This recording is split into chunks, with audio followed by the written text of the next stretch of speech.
Good movie, Porky's. That's the first thing they heard. Good movie, Porky's. The dude abides. Oh my God. Okay. Okay, my friend Lego. Glasses, they follow his eyes, but there's no there's no earpieces. So it literally is just resting on his nose. Hey man, we don't talk about his life like that, okay? I'm not gonna elaborate on anything about that man's nose. Right, Odo? I got you. All right. What's up, guys? Welcome back to the Fault Partner panel. How's everybody going? We're joined here by our usual crew. We'll introduce ourselves here in a second. We got interesting topics to talk about. As we all know, Predecessor weekend just happened, right? We're going to try our best to not turn this conversation into like a pissing contest comparing apples and oranges and shit like that. But we are going to talk about heavily where Fault is as a game. And Bearded's got a couple questions here that he received from a community member that we're just gonna hit and discuss here in a few moments. But before we actually get deeper into it, let's introduce ourselves. Stunt, if you could do the favor, start it off, then Goose, then Bearded. Go ahead. What's up, guys? I'm Stunt B, bringing Hollywood action to the gaming arenas. Yo, he's been practicing that. You see that shit? He said, yeah. I like it. It's a great line. I just need more oomph out of it. More oomph? Yeah, I want, like, if we need to do action, go again, and give me some more energy, I'll have pyrotechnics behind me. That's exactly. Yeah, exactly. Next time I want a fireworks background or you're fired, bro. That's it. Still excitement. You can't have the fireworks and start talking in a monotone, right? Ben Stein doesn't have fireworks behind him. I'm going to have someone swinging in a motorcycle or something like that in the background. There you go. go. Mission Impossible. Or if you're going to be that serious, put on Goose's glasses. He's got on right now. That might work. I don't know what you're talking about. What's up, everybody? I'm the Man Goose. You are awesome. If you're a Paragon fan, you might know me from the Honest Hero reviews that I used to do. And if you're a Parazombie fan, then you probably know me because in the vacuum of information that was out here about all this stuff, I stepped in, started being way more informative, tried to be as unbiased as possible. And also, I have been slamming Wild Turkey 101 and RC Cola, so you boys have about an hour's worth of coherence out of me, but then it's fucking done for. So, use it how you wish. I was about to say, I definitely heard a little bit of hiccups there while you were talking, bro. Hey, kudos. Oh, he can tell his time frame. All right, I'm good for about an hour, guys. And after this, I don't know. It is what it is. Well, because he knows his pace. All to fucking do the thing. He knows his pace. He knows that for the next hour, he's not going to slow down. He's like, hey, man, I'm thirsty. Yeah. Welcome, everybody. I'm the Bearded Wolverine, your Michigan Wonder, also a Fault Partner, and again, always excited to bring this to you, and I can't wait to talk about what we got today. True, and what's up, everyone? I am WinduTheMace, aka Windu. I basically do MOBA and now I guess car content because I've been trying to get more into that car shit lately, right? But let's do this. Before we actually get into the questions or the more question statements as to where Fault is right now, right? Because we're going to address community-oriented statements as to the state of Fault, and we'll check with the live chat as well, try to incorporate thoughts and opinions and stuff as we go through it. But the first thing that I want to do is I want to go ahead and go over the few things that we've actually seen out of Strange Matters. So one of the first things that we see is they actually went on Twitter and ask the community, if you could add any feature to Fault, what would it be and why? Now, I like the post, right? It's engagement. They're trying to, get stuff, get the ball rolling, get opinions. He's like, oh, you know what? That's actually a pretty damn good idea. That might not be hard to implement. Like I saw somebody comment, I forgot where it was. I don't remember if it was Discord or Instagram, but I saw somebody comment. They're like, hey, auto builds were actually pretty fire in Predecessor. I know Fault in the draft menu has a hero builds coming soon button. I don't know how hard it would be to implement, but like an automatic recommended build, like that recommended page, if it automatically builds it for you, would be pretty cool. I don't know how hard that would be to implement. So I saw pretty good ideas like that. Like, you feel me? Things that were already down the road planned for Strange Matters that might have gotten brought up again. But yeah, I mean, what do you guys think about this specific post? Like, are you guys chilling with it? Oh yeah, I thought the specific post was pretty good. Like, it's nice that they're asking the community this sort of things. I would like to see.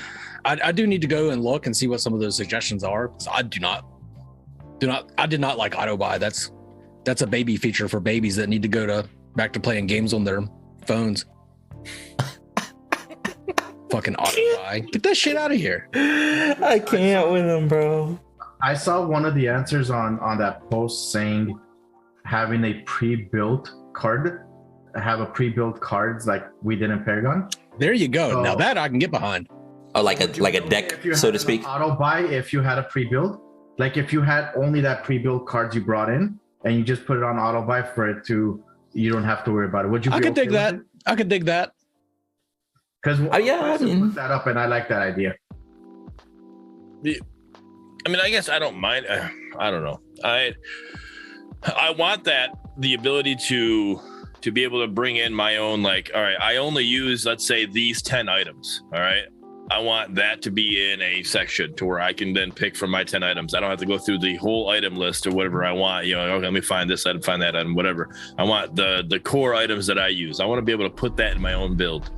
But I don't know if I want auto buy on. This is just me, but I mean, I guess I could see it for other people. But I don't know if I like the idea of auto buy because every game is different. It depends on who you're going up against to know what order. If I'm going against a bunch of tanks, I know Titan Slayer is going to be my second item and not my third item or my fourth item.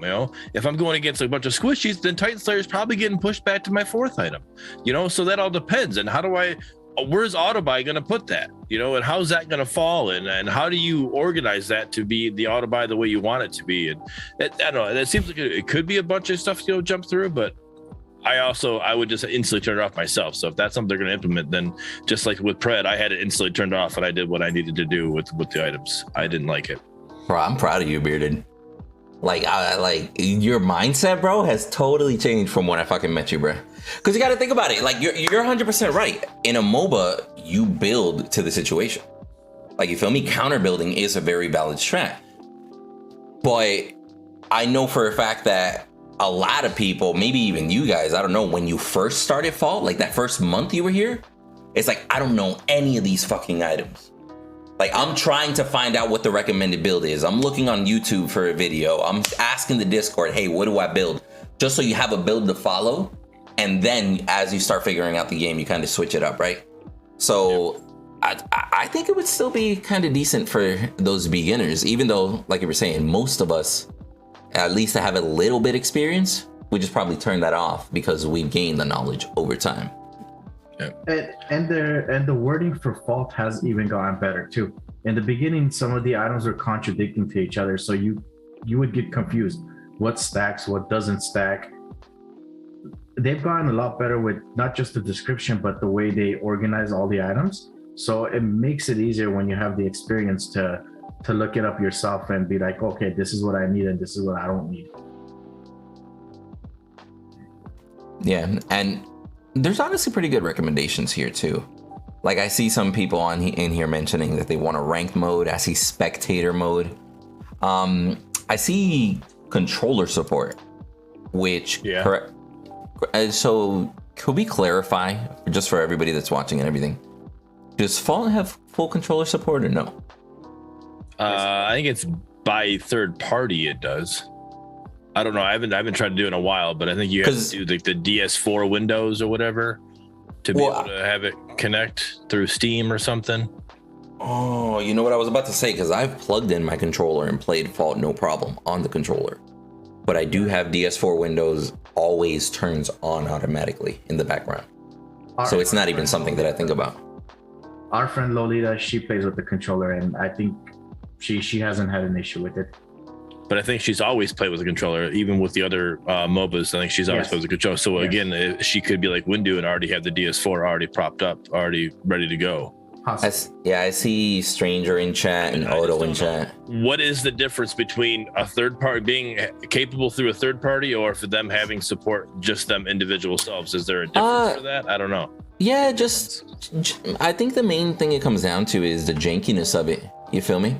Like certain actions, certain movements where you're like, hey, I should be able to do this, but if it's not properly optimized, it might just feel weird. Like you might feel like you're using a PlayStation 1 controller to try and it's like, hey, this shit just feels off when you do everything, right? It doesn't feel smooth. Because I know on keyboard and mouse, that shit feels smooth, right? But I know also I am not a controller player. I haven't been since I left the Paragon days.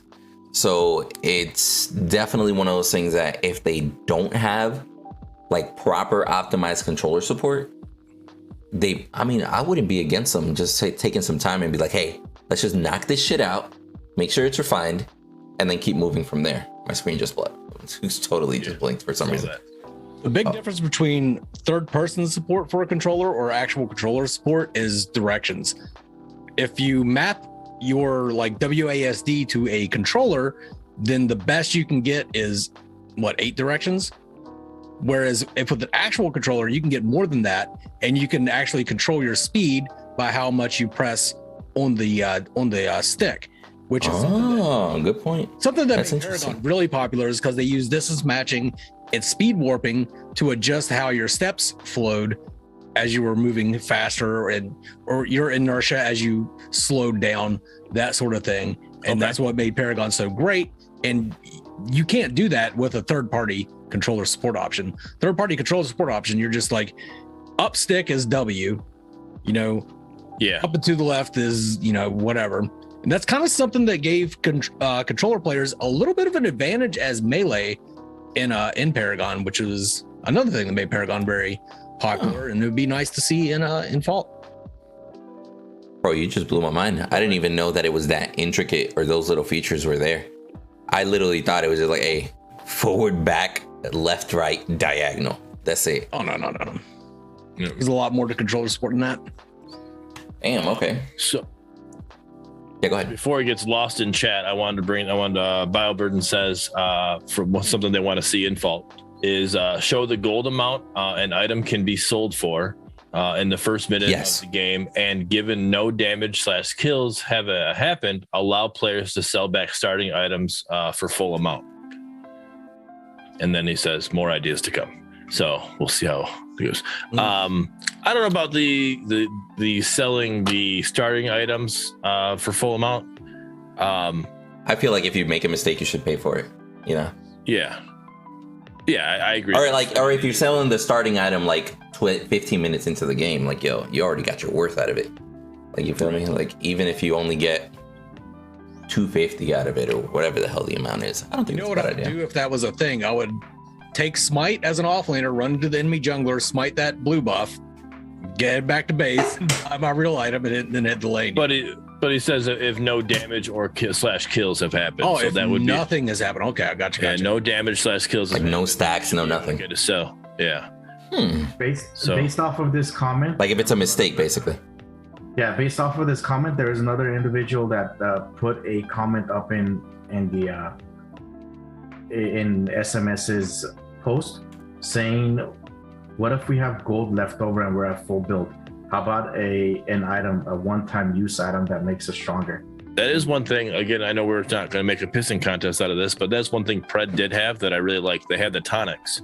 So once you get full build, you could then drink these tonics. That would be instant consumption. They wouldn't go in your item slots, but they would only be good until you died. When you died, you lost those stats that you consumed. Well, that's the thing in Smite also, as Stranger's saying in the chat. Yeah. But Smite calls them elixirs, tomato. Right. But it's not bad. It's not bad, and it's honestly, I mean, here's the thing. It's a cool thing to add, but I feel like Strange Matters has this whole favor system that they just need to take advantage of. And I think if you spent X amount for 1 point of favor, finding a balance for it honestly wouldn't be too bad. I've brought this up before. I think you should be able to spend your gold to buy favor at the end of the game. And that's fine. If you're going to give me that, that's the same as the tonic. So I don't care. I mean, I'll do that as well. But then I want the option. If we're going to do that, I want it to be the option of me buying whatever aspect points I want. I don't want it to be the aspects that I picked. What? Because if I pick wet aspects, then I'm going to have too much speed as it is. So I'm going to need. Interesting. Maxed out attack speed, so I'm going to need something else. Huh. I'm asking for too much. What if, aside from changing your aspect, what if the aspect evolves? After a certain, like after a full build or something like that, you can use that gold to evolve an aspect. Or something new, or some, you know what I mean? Give it an extra passive or some shit like that? Either way, whether it's a passive or... Like better the stats of it, but it might cost you like 3,000 gold to do or some shit like that, like some crazy. I mean, maybe it would just, I don't know, it'd be one of those balance things, because I could totally see somebody be like, hey man, I put 2 items and then I upgraded my aspect and I fucked everybody up because I had an OP aspect, you know? Like we've seen how OP some aspects can be. We've all seen the rogue meta that was going on for a second there, and others that have happened, or like the king meta in duo. So I don't know. It's interesting. I almost would rather let us upgrade our starter item, because you know how the starter item evolves. Yeah. What if they let us upgrade it past the evolution to actually make it a worthwhile full item, not just I'm gonna get rid of it eventually, you know? I wouldn't be mad at that. To actually like get more value out of it. You were saying? Sorry. I mean, that's fine with me as well. But I mean, I don't know. I don't know. The thing that I want changed or added or whatever you want to say, and I've seen it in the other MOBAs now, is the evolution of the objective. So Fangtooth or Reggie or whatever you want to call the damn raptor, instead of it just being the straight gold and favor you get for it, I want it to be like what Overprime and Predecessor's doing, is when you kill that, you get, it's the first one's an X amount buff, the second one's a different buff, the third one's a different buff, the fourth one's a different buff, and it just keeps that's how it used to be a monolith. It keeps giving you you focus on getting that objective instead of just being like, it's okay not to get raptors because it's not that big of a deal type thing, instead of just giving it more favor points. I think giving it that, the X amount buff that keeps getting better as it goes, that evolves as you go, is the best way to go. I think that's something that needs to be done, and you can still use favor points within how that works. You might have to knock it down from 4, but only give 2 per raptor killed or whatever, but you still getting a certain buff, a movement speed buff for the first one or something, whatever you want to make it. I don't care what buffs you give me, but just something that evolves as you go. That's what I want to see. You know what? Stranger just brought up something cool. He just mentioned, what about boots having the ability to upgrade them another time or have them be consumed, or actually just even thinking about it, what if your boots evolved into a more finished item, but you had to walk a certain amount of steps before that happens or whatever? You get what I'm saying? Just to add more value instead of just like, hey, these are 1,000 gold boots that I'm probably going to try and sell a late game because I need a slot, Oh, you're talking about your Sevarog clearing an entire prime pit using certain boots? What? Galaxy Greaves. He's talking about that. Come on, those. It was your favorite boot. Bro, if Galaxy Greaves were in every MOBA, you could not get me to stop playing MOBAs. Like that item honestly was great. But no, I mean, just maybe adding a little bit more value to them. Because I think one of the issues that boots have in fault, like I'm not even mad at the boot having boots, and we've had this discussion in the past, right? But if the boots had the option to give you better stats, but it costs more, it wouldn't be bad. You get me? It would be a choice that you make. It's like, hey, do I stay at the 1100 hunt boots, or do I go for the next tier that's going to cost me 2200? Or am I just going to build my second carry item? Like it would be a conscientious decision that you would make as a player. You feel me? Yeah. Instead of just having random boots that you will get rid of eventually, because they do kind of seem, it's like necessary but pointless at the same time when you consider the trade-offs and everything. I just know that we can't get rid of boots because then Mangoose will be so disappointed. So we have to have boots on the game at all times. I've been sitting here thinking the whole time, like, just fucking get rid of boots. Yeah. Goose is just like, as long as it's cowboy boots, I'm okay. I don't wear cowboy boots. Get out of here. Oh no. When he's a Florida man.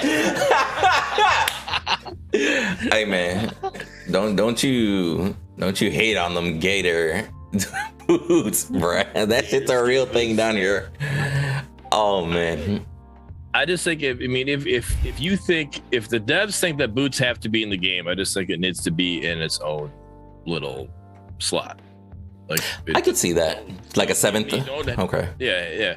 Because it's not like it needs to be an active, you know. So even because I know if we're talking about converting to console eventually, you're right. You can only have so many actives for the console players for them to be able to adjust or be able to map on their controller. It doesn't have to be an active. It just has to be a slot. Here you go. This is put this here, and then that gives you your speed that however your speed you want your speed to work in the game.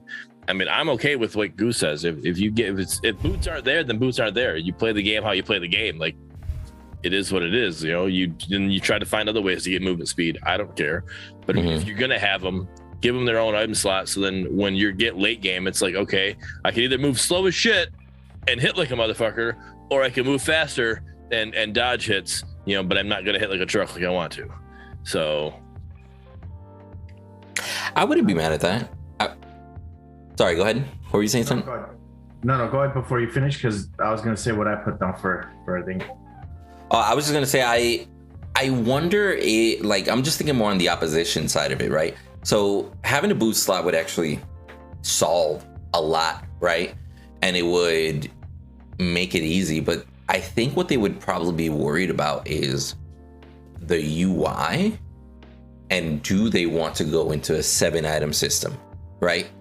Because in, let's say like in League and Smite no longer has boots, right? But for the longest, it took one of those slots to use your boots, right?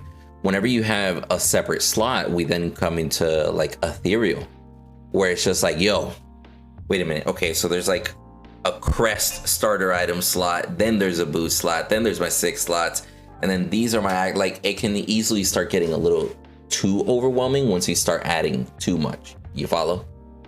So like, where is that line? Like, would it be wise to turn it into a 7-item thing?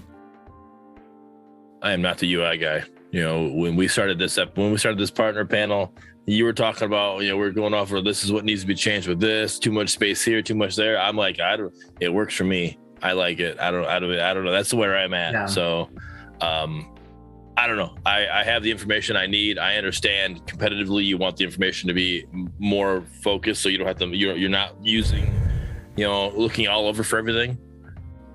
So I don't know. Like once you fully upgrade boots, you really don't even need them to be on there. You don't need to see it. It could be just left on the tab screen to let you know that, when you pull up the scoreboard, there you go. You got this kind of boots on.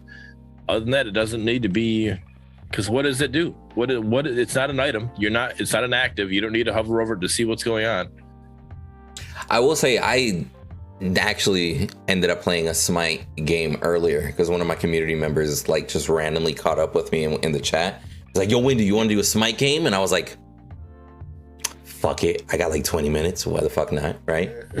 And we ended up playing, and I forgot about it and how it felt, but the way that Smite implemented it, the whole slowly giving you attack speed up to the 10-minute mark, and then at the 10-minute mark, you're at max not attack speed, excuse me, movement speed. And then at the 10-minute mark, you're at the same movement speed you would have with boots. But at the beginning, you start off slow and then work your way up. And by 10 minutes, it's like everybody has boots. So the games can actually start going. You can start rotating faster. helps end the game faster, etc., without even taking a slot or giving extra stats or whatever. I wasn't mad at it at all. Yeah, I don't. That does. I literally don't care. I'm so neutral in the situation that like that's what you want to do. Okay. I literally feel like there's like the part of the mobile community is like, no, we need boots because that's how I can get boots first and I can outmaneuver you and I'm able to, kill you faster or whatever. Strategy. People are like Magus, like get him out of the fucking game, and I'm like, I don't care. He's like, I like Wendy's. Right now. The spicy nuggets, I guess. I don't care. Like, I just tell me what's gonna happen, and I'll play the game. That's really where I'm at with it. But where I'm at now is I don't like them taking up an item slot. That's my only issue. If you want to give it a 7th item slot, I don't have it where I'm at. That's what I want. If you're gonna get rid of it, then get rid of it. Then fine. I have my 6th item slot that I want back anyways. That's all I'm asking for. So. To change the subject so we're not ranting here about boots for 3 hours, even though I totally understand where Beard is at, right? How would you guys feel if Strange Matters implemented a ranked mode in the current state that it's in right now? Because that is important to mention. Fuck no. Because I saw comments in there. There's not enough people. Yeah, because I saw comments in there literally saying, oh, they need to add a rank mode. It's like, oh, bro, that's what I've been waiting for. Well, and... what I said in the comments was a death cam and a free camera roam replay system. And I said that for 3 reasons. For content creators, it's easier to make videos. For somebody that's teaching somebody else a game about positioning and getting ganked and all that, if it's a free camera roam like they used to have in the Paragon tournaments, where the commentators were able to see both teams at the same time and see where the gank was coming from, just to make it easier to teach people, you know what I mean? And also making like tutorial videos of where the lanes are, where the raptors are, where Prime is, all of that, instead of just having like that 3rd-person view of everything. Yeah, spectator mode would be cool, especially for content creation. I mean, it'd be kind of cool to see what type of videos people start making, like those what the fuck videos and stuff like that. Once you actually got like 3rd-person views, I mean, like other camera angles to look at. They're all 3rd-person views. But what was that other thing that you mentioned beside the spectator cam? Or the replay? You said a death cam? The red death cam, almost like it was like the last person that ganks you kills you. Just a small replay. Or I'll be real, that was one of my favorite parts of Call of Duty growing up. Absolutely one of my favorite parts. Like it's one of those moments that you you hate the fact that you just got killed, but you see that death cam and you're like, oh bro, he got lucky as shit. Oh hell no, I'm gonna come back to that spot and kill him. I know exactly who the fuck I'm hunting for. You get what I'm saying? Like, yeah. I think that would be dope as fuck. I can imagine that would be a lot more, like way more complicated to input like an instant replay system, right? And it also takes the confusion away. Sometimes people don't pay attention to the HUD or anything like that, and they don't know who got the kill when it's a massive team fight. Who was the last shot and who got the kill? A small like replay would make it easier. I mean, for ones who care. Well, it would just be a cosmetic thing, because you can already, like, here's the thing. When you die, you can just look at the side of the screen and be like, okay, Sparrow killed me. Fuck. And then you can look at your damage recap and be like, okay, Sparrow got the last hit, but Gideon was the one that did all that fucking damage. Look at those damage numbers by Gideon. Like, you don't need a death recap to see that. I don't really, like, Empty's in the chat saying that a death cam gives you too much information in a mobile environment, but we already have all the information. The only thing is you get to see it in video while you're dead. You know, like I wouldn't be mad at it. It's going to show you what, 5 seconds of how you died. It's not like it's showing you the entire team fight. I mean, I wouldn't be against it at all. The issue with it, and it would have to be figured out though, is or I guess if you had the option to cancel it, not watch it, but like early game, like your early deaths, like you're not dead that long. You know, so to sit there watching a replay when you should be actually running down lane, you know, could be an issue. They said, yeah, I know you said 25 seconds, but what's death timer when you first die? You know, like what's your, Yeah, like it's almost instant in the beginning. Yeah. Well, the way that you have to be able to cancel out or whatever, but yeah, that's basically how Call of Duty did it. It's like, hey, you will spawn as soon as you exit this fucking death camp. So like some people are just like skip. Fuck that death camp. I'm going back the fuck in. I don't even care. I'm killing somebody, bro. Let me get back in this battlefield. But going back to our rank conversation though. Yes, go ahead. Wolverine 7811 says the only thing that can get me to play Fault again is a solo/duo ranked mode, but that'll never happen because of player base. See, there's never happen. I'll say it can, okay. It just won't happen as of right now because of player base. That's my one thing I'd say about that to Wolverine 7811. I love the name Wolverine though. Keep it up. Yeah, right now it's just not. We can't do it right now. It doesn't make sense to do it. Our player base already is split up between EU and A. You can only play at certain times on certain servers because it's so split up. Now you want us to split up now because of casual and ranked mode? Like, all right, hey guys, yeah, the only spreading way you can thin. find a match right now is you go play ranked. I don't want to play ranked. I just want to chill. I want to play as fucking Kalari ADC. I don't want to do anything right now. Like that's what I want to do. Like I can't do that in ranked mode. Yeah, I agree with you. Now, see, it's weird because like my little brother is the same way. Latin, he literally just tells me, he's like, hey, I have zero motivation to play Fault because there is no rank. Like for him, he strives for that rank environment. Yeah, and that's fine. All those people can come at the masses when ranked opens up. That's fine. I don't care. But right now is not the time for it. Like third-party sites out there, if you really want to play ranked, you can rank yourself. Like I don't get it. Well, it's 2022. I'm ranked number 1 anyway, so it doesn't matter. I can't with you, bro. But you bring up a good point, Goose. There's third-party websites that do track your ELO, MMR, whatever you want to call it, right? But I don't know. Like the way that my little brother explained it to me was the officialness of a ranked mode, to have your rank be shown like publicly within the game and stuff. Like to him, that is like a whole nother level that brings out this competitive side out of him. When he goes into a casual that has MMR that you can look up and you can be like, hey, I'm gold on casual or whatever, it like in his eyes, it's like an irrelevant number because the word rank isn't there, even though it's basically the same damn thing. Mm-hmm. So I don't know. It's weird. I literally sat there for a while trying to convince him. It's like, bro, ranked will come eventually. And I even was like, yo, so you're telling me you're only going to come back for ranked, but you're going to play like shit when rank is here because you haven't been practicing? Yep. Like for real? Like, wouldn't you want to practice now? And when rank comes out, you're killing that shit. And he's like, yeah, fuck that. I'll just practice when rank comes out. If I'm dog shit silver, I'm dog shit silver. If I'm dog shit bronze, I'm dog shit bronze. I'll climb my way up. And I'm like, I guess, bro. Some people just think that way. I'm not one of those, but I get it, right? I like what Big R22 says. That's something I would like to see out of the game too. It's just quality of life. But play of the game would be a sweet even after the match. Yeah. Play of the game. Just like whoever got that quadra kill, you get to watch that at the end. You know, they did see that quadra kill at the end. That'd be sweet. And then it kind of shouts that person out.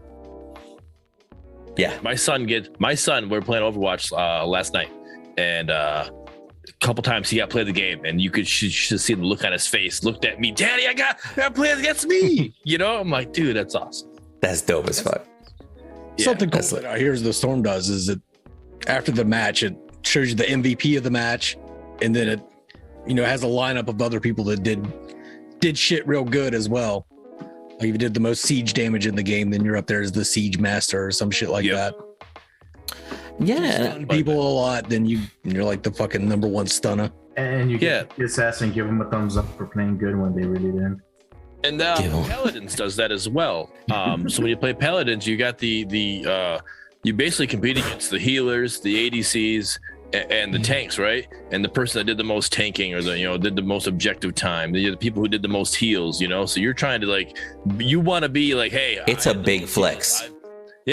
I had the most heals on that, nobody else did. I had the most objective time, you get to see that, most damage done, so that stuff right there is pretty sweet to see, like, especially in a MOBA, like to say most damage done, like there's some tanks out there that do some damage that can just can flex over some ADCs because of what they've done. Nothing the whole game, but I was the last hit on the core. You're not getting any trophy for that shit, bro. But no, honestly, you're not wrong, because oftentimes that's an 007 Greystone right there. Jesus, just W key, you'll be all right, bro. All he did is split push the whole time. It's like everybody, oh yeah, I finished the core, guys. See, don't talk about Joker that way, bro. Chill out. Oh man, but I would love that. I highly doubt they'll implement that anytime soon. Oh yeah, based off of like the vibe that we get off of these last updates, right? But that would be cool, because oftentimes in games like Overwatch, Paladins and stuff like that, you kind of are just fighting to flex for the top 5, like, because 5 people get a shout out of the total 10, and you're like, yo, y'all can't talk shit to me. My name's up there. Where the fuck are you? Yeah, talk that shit. Like, you still lose the whole match, but if you did the best healing or best objective time or best damage, whatever, you could still be up there. Like, hey, I did my job. You can't say shit to me. I did my job. What were you guys doing?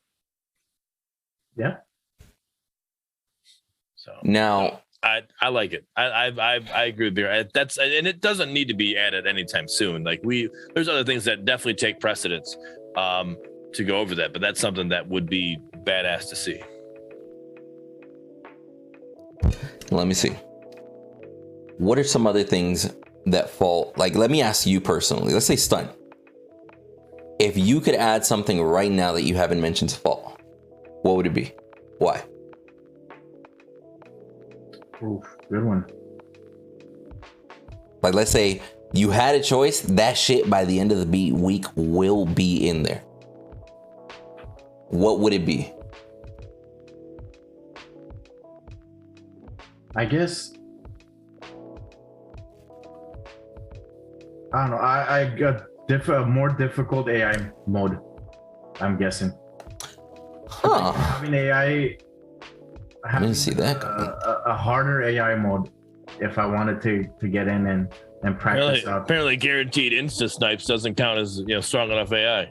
Yeah, but they W key. I mean, yeah, they take your kill. So you're asking for more of an intelligent AI is what you're asking. Yeah. Because I agree. I agree with you. You don't get a gank from the jungler unless you're in mid lane.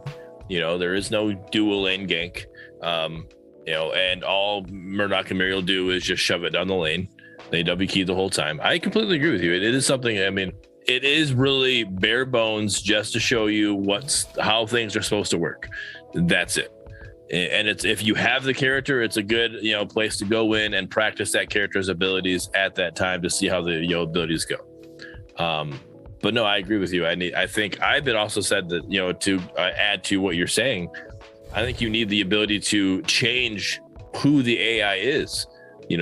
Yeah, I know how to go down, dual lane against a Murdock, but now I need to know how to go down dual lane against a Twin Blast. I need to know how to go against a Sparrow. Like, let me change that up. Let me figure out how to jungle against a Grux. Let me figure all this stuff out and change things up a little bit so I can see how they go. Because when you go into PvP and you're playing against completely different heroes, you don't know what's going on with that. Because the fact that if you want to troll AI mode, like for example, I jump into AI and I want a Murdock jungle, right? For some reason, it puts Chimera as a carry. It's not realistic. You're not going to say Chimera as a carry. I think I know why, though. I think it's because they literally just have the 5 characters programmed for AI.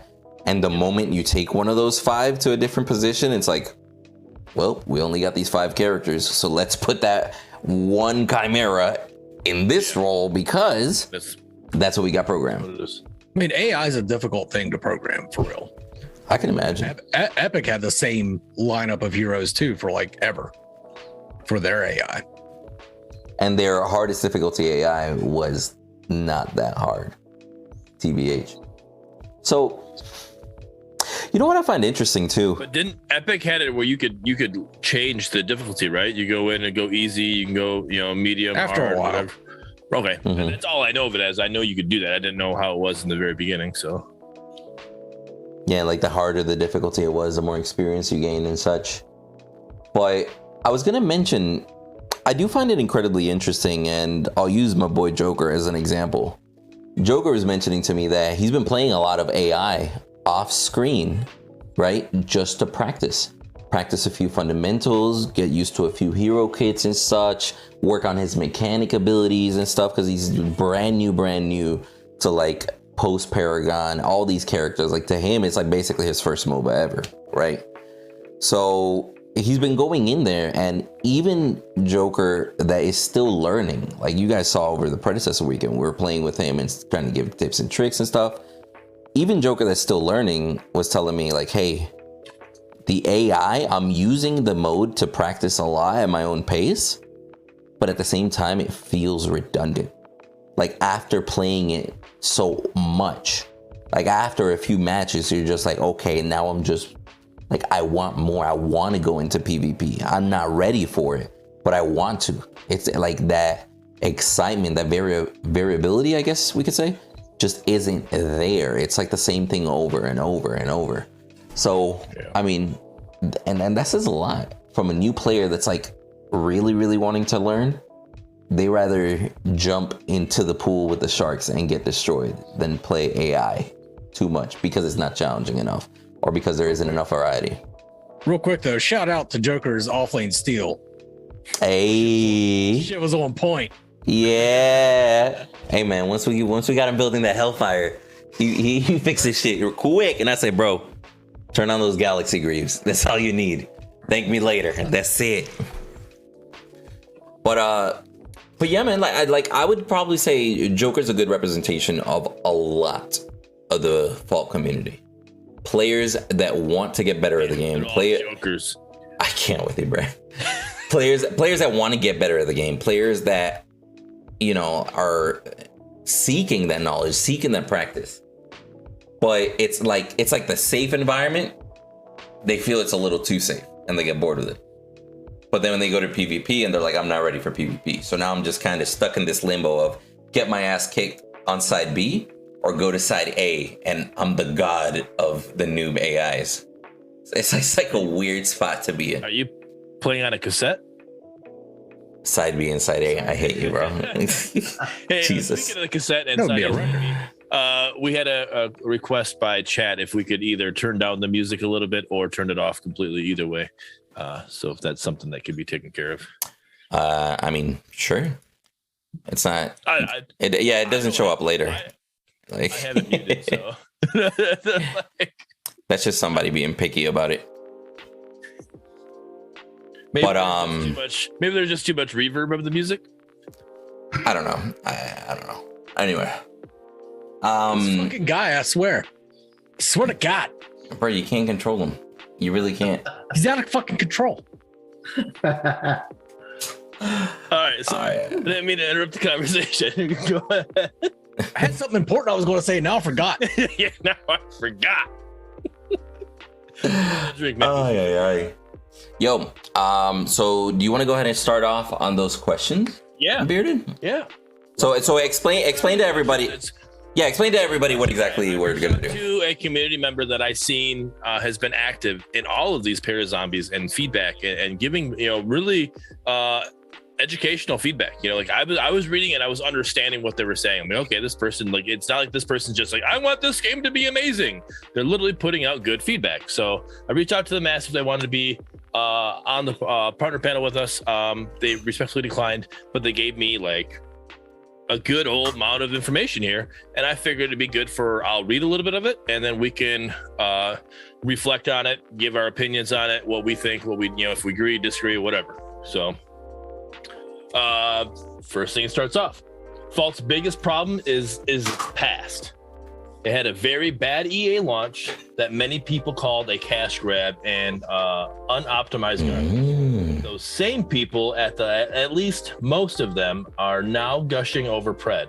Those same people are still hating on Fault, and I strongly believe those same people have not tried the game since. Thoughts? That's not wrong.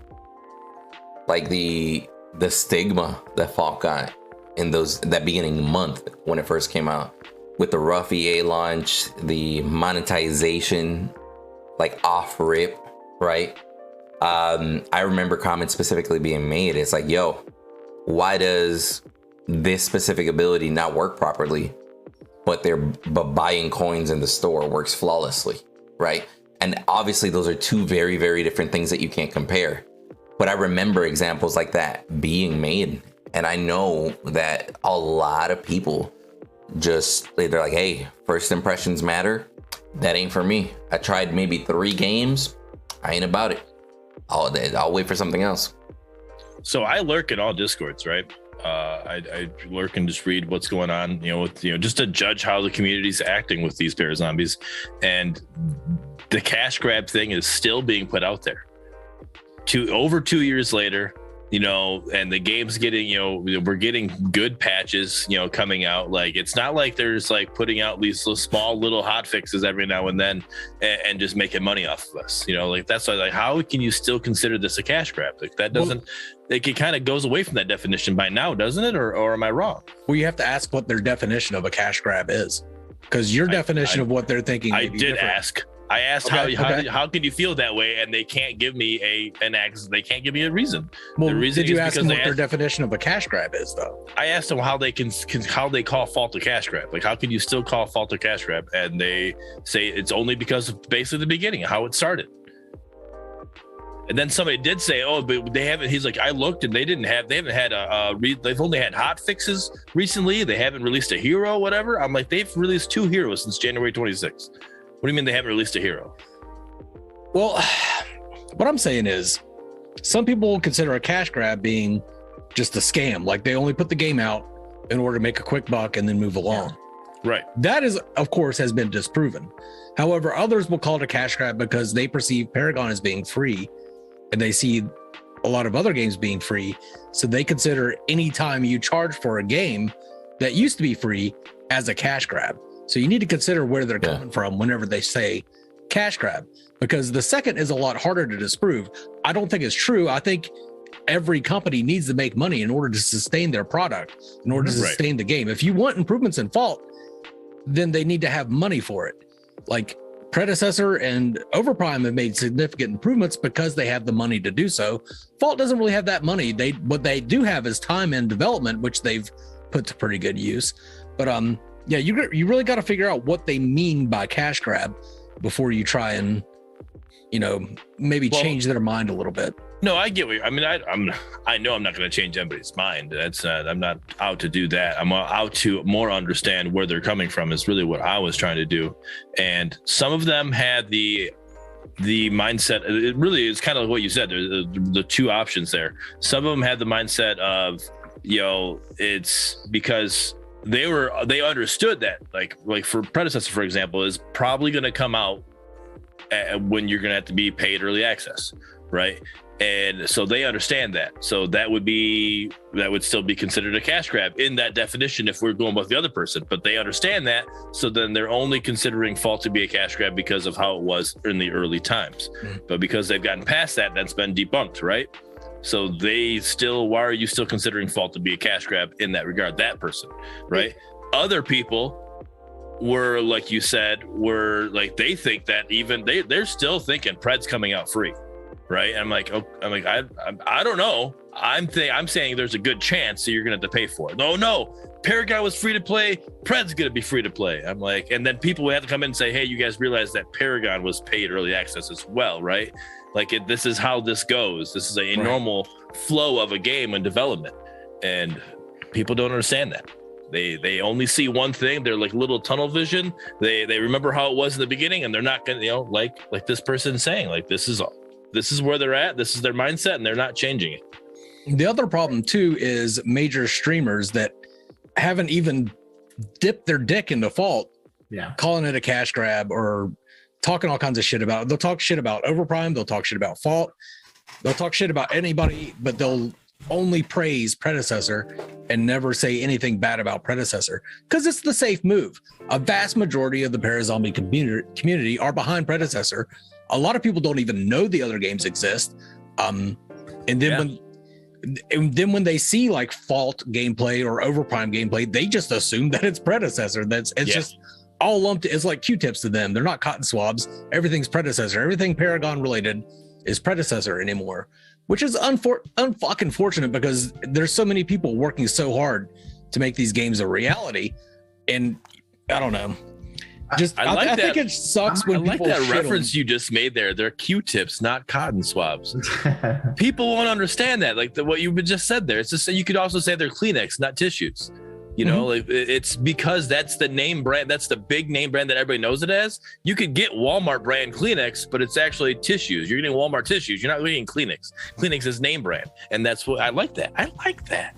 I mean, I might sound like an asshole, but I don't even value their opinions. The people like that. Why? Because you're out here talking about Fault or whatever game you're talking about. Doesn't necessarily matter. When you say the first impressions were bad, well, Overprime's first impression was if you downloaded this game, you also had to download 5 other virus protections because you didn't even know where that website came from.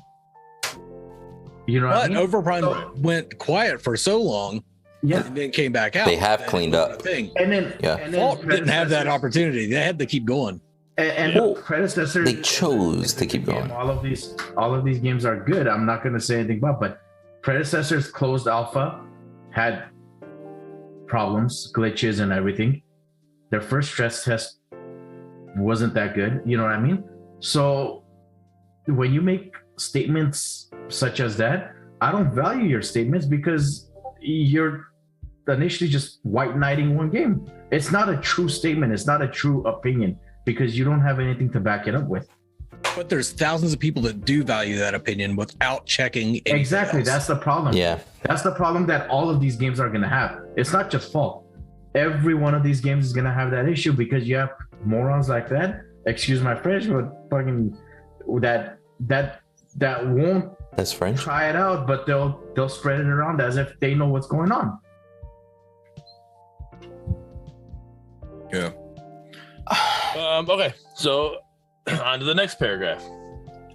And if you look at what people are saying in the feedback for Pred, it literally shows their outside of the it literally shows there outside of the game being fun comments. You have people stating combat feels floaty, hit registration and lag are their only complaints. Tons of comments mentioning heroes are not being balanced and complaining about specific ones doing much damage, etc. You keep reading and you'll see feedback about how minions are not working right, and range heroes in solo lane is too strong because the minions will rush them and you can't follow. Sound familiar? What I find extremely funny about this is the same issues Pred is having, Fault now has them addressed and fixed in full. This is how I know not that many people have not given Fault a fair shake ever since EA. That's a fair point. That's a fair point because like little shit like that balance stuff is bound to happen, right? Regardless of how much testing you put into it. Like something, not necessarily saying that Predecessor is going to go through every struggle that Fault did, because Fault really was like, hey, we're going to run and try not to stumble. And when they stumbled, they're like, yo, now we got to get back up and keep going. So definitely different approaches, but I really don't think that even telling people like, hey, Fault had those issues and they're fixed already. Because of that stigma, that like that mindset that they already have about Fault, I don't think they would care. I really don't.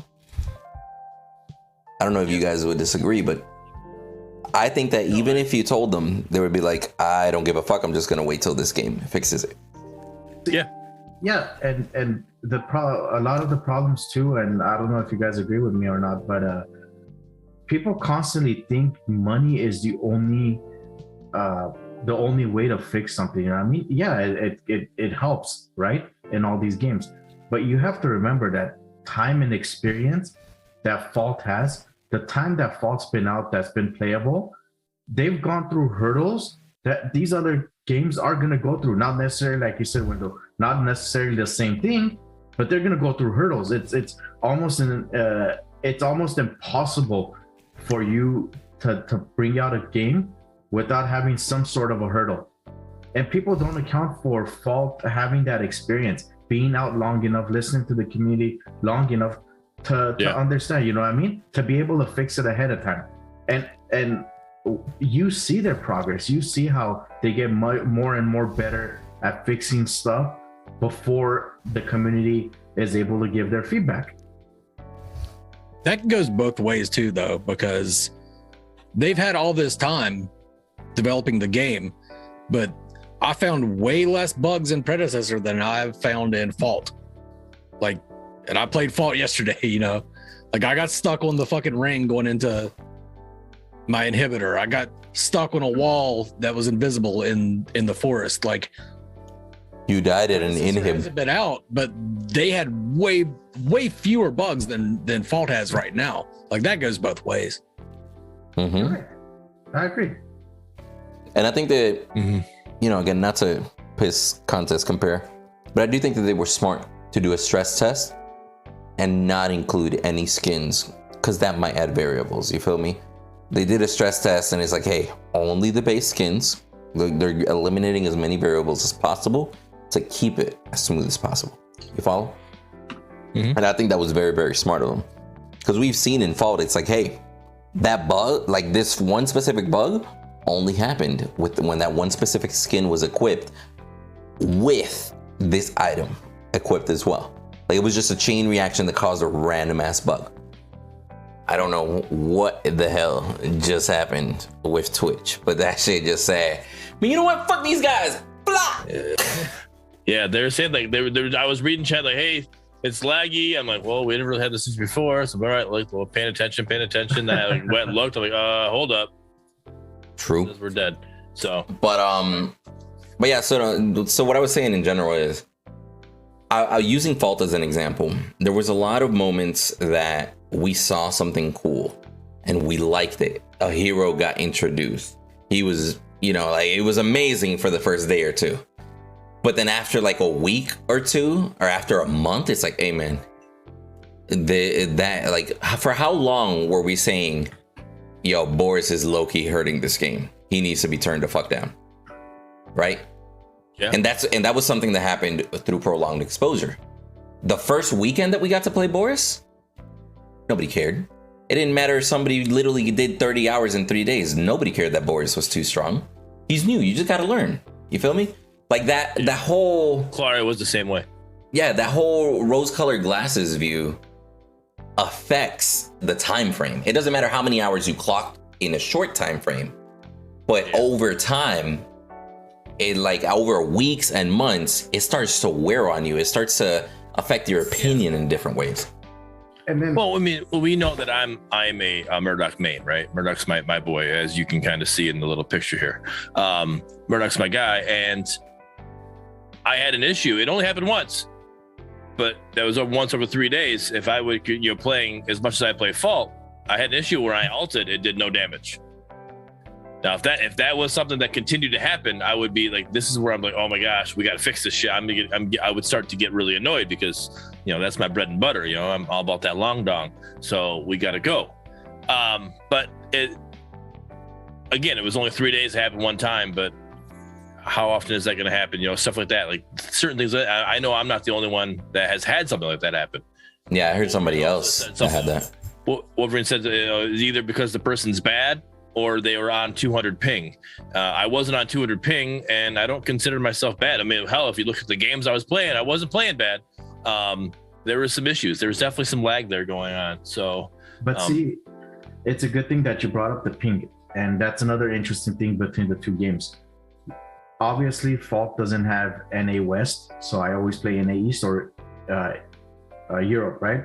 And My pings go all the way up to 180, 190 on fault, and I still have a smooth game. When we accidentally ended up in NA West when we were playing together, and I ended up being the team leader or the party leader. Oh, bro, shoot me now. Even a 70 ping felt That like changed. a 300-400 ping. And again, look at the difference between the two games. Yeah. We're talking about how one might be smoother or not, but something that I wouldn't say as simple as ping, but the ping made a difference. I would agree with you. Fault has over pretty much everybody is their net code and their client side prediction is fucking way better than anybody else's. Yeah, playing Pred on EU server once. Holy shit. Bro, I literally the moment that stunt queued you missed it, Goose. The moment stunt queued us into NA West by accident, and we got into the game, and I threw a thunk as Narbash. I was like, bro, what the fuck just happened in my game? This feels horrible. Like, what is happening? We literally had like a 3-minute discussion. It's like, bro, I didn't change anything. I don't have anything running. Like, what the fuck? Why is my game running? Like, why does it feel so bad? And then we found out it was Stun. I was like, Stun, get me the fuck out of here, bro. Why are you doing this to me? And what's interesting is I was capping at 30 ping for the NA West. Some people were capping 70. We had a teammate that was at 725. Yeah. 70 was bad. We had our team with us. Yeah, we had 10 seconds before. Right. The heroes are gonna be before. Yeah, we have 38 with us, so that's who had that ping. But like, that just a slight change because I was running in NA East, I'm running 30 ping, around 30, 35. And that slight change going to like that 75, 80 to NA West, what felt like what we feel going into NA East, NA West felt like fault NA East to EU. I'm like, and it is worth mentioning. It is worth mentioning that Fault had issues with the client prediction system. Yeah, they literally took like almost a whole year to get it to the point where it's at right now. Yeah, that's that part is like that's a situation that they're gonna have to get that to jump through. So. And a lot of these people who complain, I can guarantee you, are complaining about stuff like that. Some of them say, "Oh, I get frame drops." Well, give it time. When these games come out, they're probably going to have frame drops too. You can't be 100% certain. We had frame drops in Overprime. I had to tweak some of these settings on Overprime so I don't get frame drops. Yeah. So, all right. I feel like we're kind of getting into this more of like a... more pissing contest. Next. Yep. The current state of Fault is very balanced. Outside of Fang Mao, all hero releases have also been very solid and not so drastically busted, which just shows how good their balanced team is. And balance patches come pretty regularly. Hey man, I'm gonna just 100% call cap on that. Like, like I gotta disagree. Like the hero, I'd probably say Crunch probably felt the most balanced release out of all of them. And that just goes to show that they're slowly, adapting, learning, working on it. Of all of them, I would say Grux was the most balanced, felt the best. Like, interesting. Much changes. Like, he wasn't OP, he wasn't broken, he wasn't overtuned. He literally felt really good as where he was. I was quite surprised when Muragesh came out balanced because she was horribly unbalanced in Paragon when she released. Well, that's a good point. The change of her kit almost nerfed her in the ways that she needed to be nerfed, right? So I mean, that's a good point too. But it's not just Crunch was not balanced when he came out like that. Those cooldown times, oh my gosh, dude! Those definitely needed to be there. Oh, but that's a bug. That's not balance, No, those are actually balanced. And go look at the hotfix. It literally, hey, we're changing his cooldown times from this to this, and from this to this. Like, it literally was a balance. That's not a bug. A bug would be like, hey, its cooldown time is supposed to be 10, but it's only doing 8. That's a bug. Oh, I thought you were talking about the fact because there was a 0 cooldown bug on him. That literally nothing had cooldown. Like, he just clack, like just fuck you up. There was that bug, yes, but no, there was actual they changed his hey, he needs longer cooldown times because these are pretty quick. Not really a balance on release thing, but as far as their kits go and the balance of their kits, I'm impressed that Strange Matter made Greystone interesting. He's still not the most interesting character ever, of course, because that's kind of his shtick.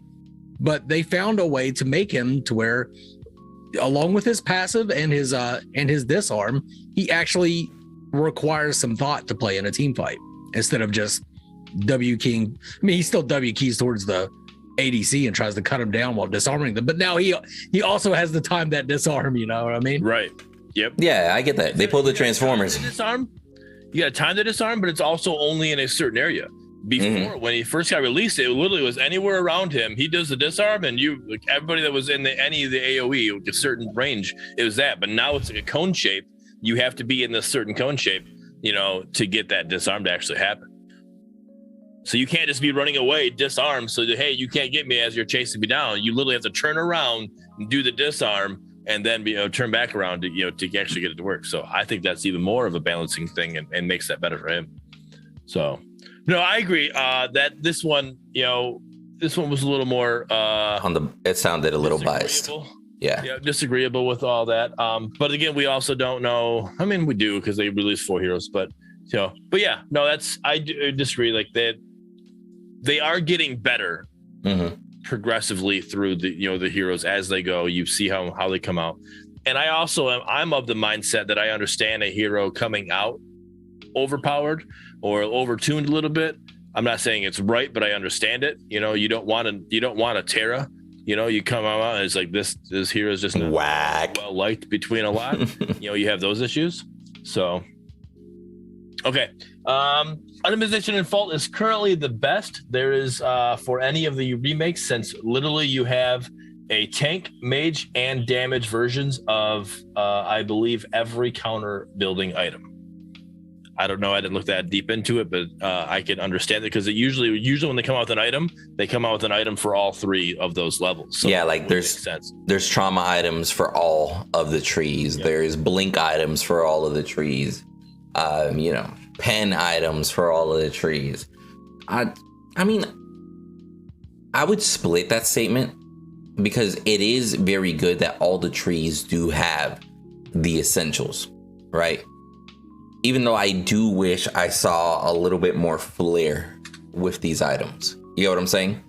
Like, I feel like Fault right now has an abundance of on-hit effect sort of items. Like, this effect will happen if they hit you. Or this effect will happen if you hit them, right? Yep. But a lot of that is just invisible shit. Like, whenever you have an aura thing equipped, like let's say for example, help me out, is it Bishop Aspect, the one that shares the armor? That's Templar. Yeah. Thank you. So like for example, if you have Templar equipped, it would be cool to see some little AoE ring around you showing you is like, hey, people within this very, very faint circle I'm sharing armor with. You get me? Yeah. Like, I definitely feel like they could step that aspect up and transform all of these items, because there is a good variety in items, but because there isn't many visual indicators per item, they feel like they don't feel as significant, if that makes sense, even though strategically it's there. And I agree with what Red Clown says. I agree with Fault items. Most UI art and scale feels better than the rest. And my biggest thing is out of the 3 pair of zombies, Overprime, Pred, and Fault has the best item art out of all of them. I don't know what it is with the other 2. I don't know if those are just placeholders right now because they're not completely out as in early access. Yeah, but they might be. I think they are. Best. Overprime is stepping it up, but yeah, I think they're all placeholder for now. Yeah, I've seen their work in progress. Some of those item arts they're coming out with. Not bad looking at all, but it definitely puts them number 2. Predecessor with their PS2 items are definitely low. I will say, like, with trying these other games in general, the Fault items are good, but they definitely need to be taken to the next step, because it's like, even if it's just on the visual side, like I was saying, like oh my god, I'm horrible with these fucking names. What's the item that when you get hit with a basic attack, you deal a percentage of physical armor back to them as damage? Thorn Shield. Thank you. So like Thorn Shield, having that be some sort of effect on you, like thorns start coming out of your character's body because you have it equipped or something. That would be cool. You feel me? Would be. Like the moment that starts getting applied, you just start seeing these thorns start coming out. It's like that effect is taking place right now. Just little things like that would get those items in Fault to the next level instead of just like this invisible effect that keeps happening. Because I will say, one of the coolest things that I saw in the general remake, so that I see in any MOBA, right, is I'll use Static Shiv in League, aka Stormbreaker, basically in Predecessor. When you're shooting, a random shot now shoots that bolt of lightning that zigzags. It's cool to see that bolt of lightning. You feel me? Like, you build it and you want to see it. That's pretty damn cool. But if imagine if you had the item and it's just like they all just got hit. It just did it in an AoE or something, right? It's not the same when you don't get that visual indicator. So it is. Right. It'd be actually very cool to see stuff like that. Platty saying, so many community members for so long complained about Fault items being close to League of Legends, and Pred literally had copies items 1-to-1 from League of Legends, even the Flash, and they didn't care. In fact, they defended it. Yeah, there's just no understanding that one. Because I have heard the arguments. It's like, hey man, this game is literally Fault is copying League of Legends. I don't like it. But then you go and it's like, that's Static Shiv, low key. That literally is Static Shiv League of Legends item. That would just be bias. Yeah, that's just bias situation. I'm okay with any of them doing that, because if it's not broke, don't fix it. Right? League of Legends right now is the top tier, is the top of the MOBA genre, right? So if they have items that are great, let's see them in a 3D version. You know, like we're only looking at, we see that as a top-down MOBA. Let's see it in a third-person MOBA, you know, with other shit going on. Like, I think that let's make League of Legends look realistic and cool. You know, I'm all about this. Like, it doesn't bother me. I still think if you've got a third-person MOBA, then get some third-person MOBA items. Like, make items specific to the third-person environment. Yeah, I think that should be the goal. Like, I will say, and probably the reason why I was so obsessed with those Galaxy Greaves is because of what Goose just said. The fact that it's a unique item that takes advantage of that third person aspect, right? Like some cool visual indicator third person, or some cool ability like extra movement speed, jumping, whatever the hell, right? So Odo just brought up a good point. Like, yo, confusion items, right? Fears, yeah, like we still don't necessarily have a fear in Fault at all. That'd be a cool item, unless you're just saving it for a kid or something, right? Like, we have a taunt. Well, it's not even a full taunt with the support item where you can pull somebody towards you. Yeah. So there's that one. I don't remember the name. There's that one, but what was it? Say it again. Riftwalkers. That's not the item in Fault. No, it's no. I thought you were talking about Brett. Is it Tiog? No, Tiog's the speed one, right? It starts with a T. It's a trinket. You're talking telepath trinket. Trinket? Oh, there you go. So that's not a taunt, that's a pull. Oh yeah, so that's a pull, but it's something similar but not the same. A taunt would literally be like, hey, that character literally just starts walking towards you because you activated a taunt on them. Like, isn't a taunt like like anybody that's in that area where they'd all start coming towards you, or correct? Can it be individual? It could. I mean, it could be individual. Marina and her charm. Yep. Anybody in that cone, yeah, like their stuff is turned off and they have to walk towards her. Yep. Yeah, like those are all like essential little tactics in MOBAs. You get me? Playing around fears, or using a fear, using a taunt. There's just a whole spectrum of viability that we just haven't approached. You get me? Yeah. No, and we definitely need more items. You know, that's definitely going to be something that comes out, you know, as we go. So I'm just saying, like, when it comes to League of Legends, I'm completely okay with copy paste in a sense. You know, like it's fine. It's not broken. Let's make it work. But I do agree with Mangoose. Let's keep growing and let's use ones that are, actual for the 3D side of it. I just did a video with Oda recently where we were talking about items we would like to see added to just any of these games, really. But I was kind of specifically thinking of Fault whenever I brought up most of my items. But okay, there's a lot they could do. There's a lot they could do. Mm-hmm. Okay. As a small company and dev team, I think SMS has learned a lot and has come a long way. I remember their communication was absolutely terrible in the past when it came to updating and updating the community on game progress and such. Thoughts on that one? Yeah, I think it wasn't that their communication was bad. I think they were holding their cards to the chest too close.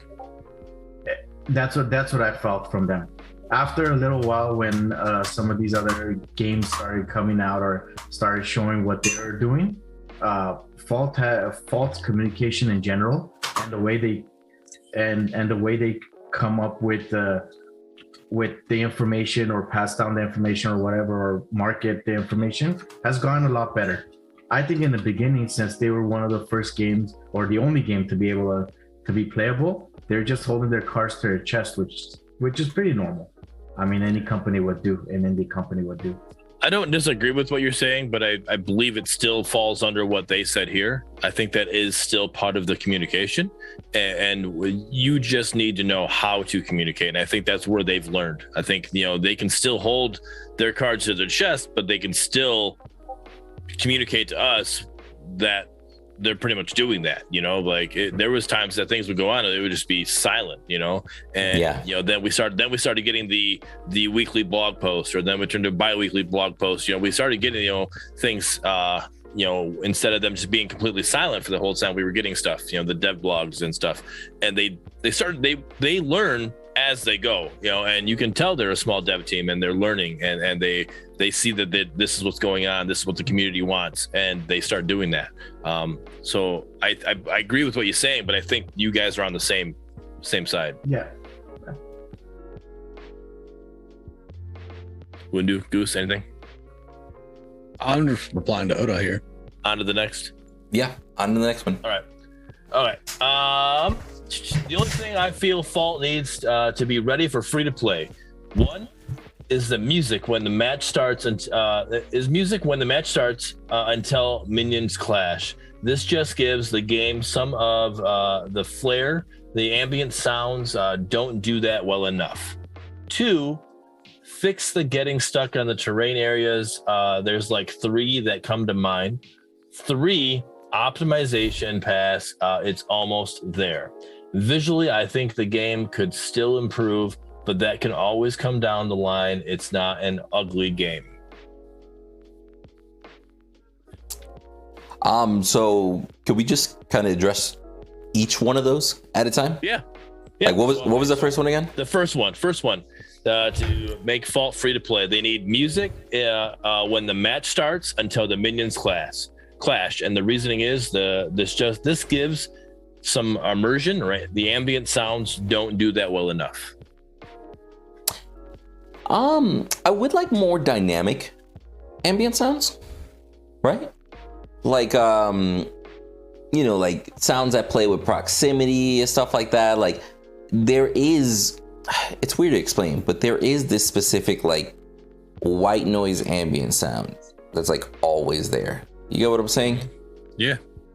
There's that one noise that you just can't get rid of. I really don't like that. I think it would be different if I go into the jungle, I'm now hearing, like birds, because there's a fucking audio source coming from a specific wall, right? And the closer you are to that wall, the more you hear birds. Closer you are to the river, the more you hear water and shit like that, right? Like I think it's cool to have the dynamic stuff, but anything that's static or like always happening in the environment in a loop just draws from the immersion. I would definitely say it's the same way. I think that's what they're saying though, with the only have that music. Literally, the match is starting, because there's like what 2 minutes that you're sitting there, or you're waiting. You're either waiting for red buff or you're doing whatever. You're buying items, but as soon as those minions clash in the middle, the very first time, then the music goes away, and you have your ambient sounds that are going to be the rest of the game. You're not listening to that music nonstop. Is what they're saying. I mean, okay, so the music idea is interesting. I guess it would really just come down to what type of music, right? Like, even if it were just like Narbash, like if you have a Narbash on your team and you hear Narbash drums in the beginning before the match starts or something like that, just, I guess, kind of cool. Not against it. They could throw some tribal shit in there or whatnot. I mean, it would just be about making it tasteful. Yeah, right. And I think that's really what they're coming across is they just adds a little more to it. The other ambient noises you're going to hear throughout the rest of the match as you're running around through jungle or whatever, and you'll be good to go with that. So I'm okay with it. And I totally agree with you. There is that one thing that you're always hearing, and for me, it's always Mangoose yelling at me.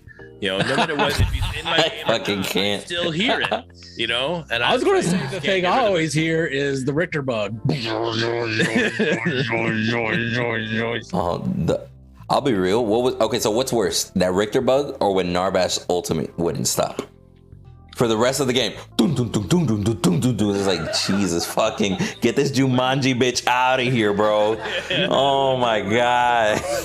I don't know. I think I would rather have the Richter bug and the Narbash bug over the Morgesh sound bug that there was. That constant buzzing the whole time of just the bugs. That was annoying when you had that one. I never even experienced that. I live in filth. Because I live in filth. That explains the pig problem. Anyway, the pigs aren't the problem; they're the solution. I can't with them, bro. Oh my gosh. Stunt opinion on the music in the beginning. I like it. It brings in again. The reason I like it is because the best game music I've heard, it's still Paragon's. When you listen to that intro, that music was amazing. Which one though? Because there's a lot of intros. There's the original Adrenaline. Yeah. The original one, yeah. Like that. And I love that instrument. To the point where I had family members, cousins, and stuff that would pull it up on YouTube just to listen to it. I'm like, and so I see where he's going with that, and I like the idea. It's not a bad idea. If you had, and it would be more interesting if you had two different musics, one for the light side and one for the dark side. Oh, bro, it'd be epic. No Star Wars music. I can't with you, bro. That's exactly what I was thinking. No, you know it'd be actually. You were thinking about it. No. So imagine, I think if they ever do anything like that, music-wise, put that shit at the core and only the core. So anybody that goes AFK at the core has to listen to that elevator music nonstop. Like, put that shit at the core. So like at the beginning, while you're all behind the wall, you hear it. As soon as you go to walk away, you fade away from the music. You feel me? If they can add a sound where somebody makes an obvious mistake, and you have like that deep Paragon voice saying, "It was at this moment you realized you fucked up." There you go. There you go. I can't wait. When you immediately get interrupted in your Gideon ult, like you ult and then just immediately get thunked. It was at this moment. Yes. The other one I think we all agree on, and fix getting stuck on terrain areas. And he said there's like 3 of them that come to mind. That red right there going into red buff area, a couple different spots. With the one for you said earlier, Mangoose, the red buff. Say shit. I don't know what you're talking about. You did say you said you got stuck on it. Don't tell me. Oh, at the core, at the tower. Inhibitor. The inhibitor. Yeah. Yes, thank you. So I couldn't get Imperator out of my head, and it was it's a pred item. I was like, that's not it. What is it? Yeah, the inhib, that little getting stuck at inhib, that sucks. So fix those terrain issues is what it's saying.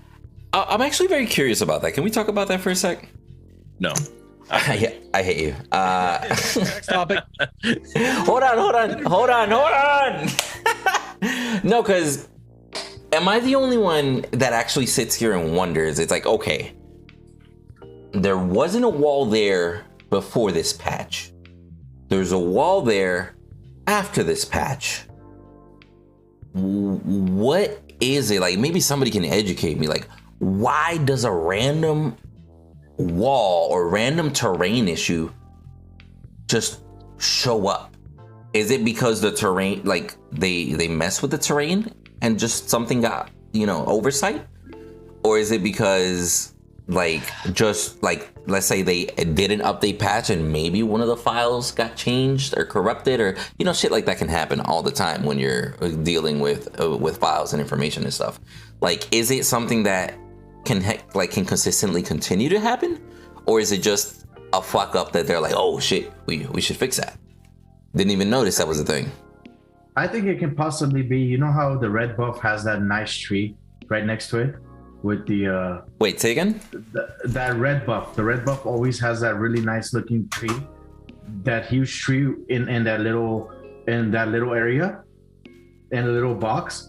Mm-hmm. The area where you get the area where you get stuck by the red buff. It's very possible when they modeled that tree, there's probably a branch or something or an invisible something down there in that map area where you just get stuck. It's very possible. It can be a small fix, or it could be a pain in the ass fix. I mean, I'm guessing that wherever this map is, it was wintertime and the frost shoved the root up, and now we're tripping over it because that's what frost does. So I think once winter gets away, we get summertime, that a root will settle back down. We should be good to go. That would actually be dope if you weren't talking out of your ass. Cold. No, roots get smaller when it's cold. I know this. I can't. Aye. Yeah, I don't. Like says 100% fully understand. Help fault. I don't disagree with the statement. Yeah. I think it brought in a lot of new players. I just hope the Fault community is welcoming to them and not. I mean, you're not going to stop people from just shitting on noobs. That's just going to happen. As long as they're helpful about it a little bit, I guess. I don't think it helped just on bringing in players. I think it helped because, I mean, we would be dumb to sit here and think that the devs didn't watch some streams and see how the game played and see how it was or whatever. They were able to see some focus areas that they need to work on. Yeah, and also what I like about the pred test is to show people, stop being ignorant. Stop with this fucking like, this game's better than that game. Every game's gonna have an issue. I just want people to have an open mind. I mean, maybe I'm asking for too much, but just have an open mind. Just give it a try. Just see how it is. And again, this past weekend showed a lot. It showed a lot between the differences of the two games. Yeah. Stranger says every game will have major issues. Like Fault's major issue is having Stranger here. But nah, bro, chill out. Stranger's cool. Chill out. Stranger is great. I remember finally getting asked to be on the show that Stranger was doing there for a while with him and Norwegianator and all them. So no, Stranger is cool. I saw a free opportunity. He's pulling that was strange statement. That was rough, bro. That was rough. All right, third one. But no, he's not wrong. Sorry, go ahead. Optimization pass. We need. He said it's almost there. Optimization, and I think this is the number one thing that Fault needs to fix, because I'll tell you right now, when I played Pred and be able to play at a consistent 100 frames was amazing. Like, it felt good.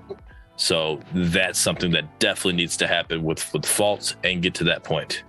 So I don't doubt that Fault can get to that optimization because we've seen it, but I really feel like we've talked about it in the past, that whole 2 steps forward, 1 step back sort of vibe.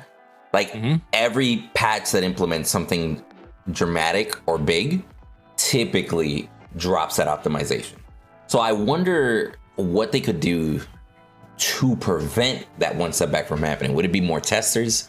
Would it be more time testing, right? Would it be maybe variety, adding more variety into the builds? Like, you feel me? Because like, like who knows, like from the CPU to the graphics card, like these things are Lego blocks that we're playing on, and everybody's build is always different, right?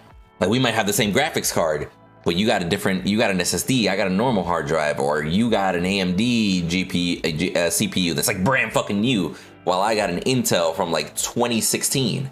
So right. there's a lot of variables in it. Maybe they can't pinpoint what's causing it. Maybe they can't find out that one.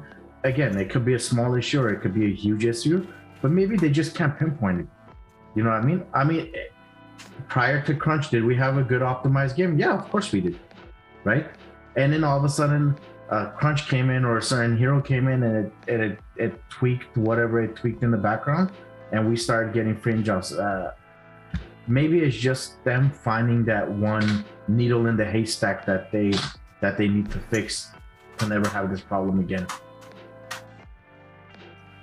I think there's. I don't think it's one issue. I think it's a couple different issues, and it's only affecting a certain few things, and it's so hard to find. You know, like Windu said, like what Windu's setup's a little different. He's got 2 PCs. I have 1 PC. You know, I was having issues before I upgraded my CPU. I upgraded my CPU, and I have had issues since. I say that I did have issues one at a time, but that's because I was rendering a YouTube video.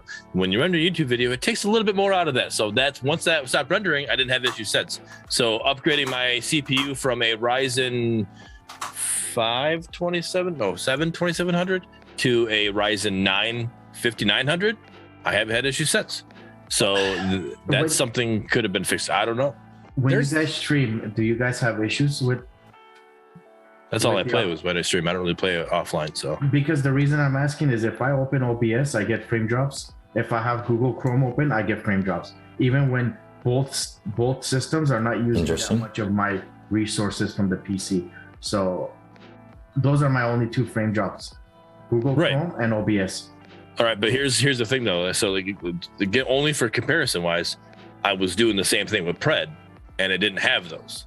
Yeah. So that's where I'm like, it can't just because, well, you just can't stream. You'll have guaranteed 100 frames. You just can't stream. Well, as a content creator, that's what I want to do. I want consistent frames as I'm streaming. And I was able to do that with Pred. There's certain things that Strange Matter could do with Fault that would just improve overall optimization.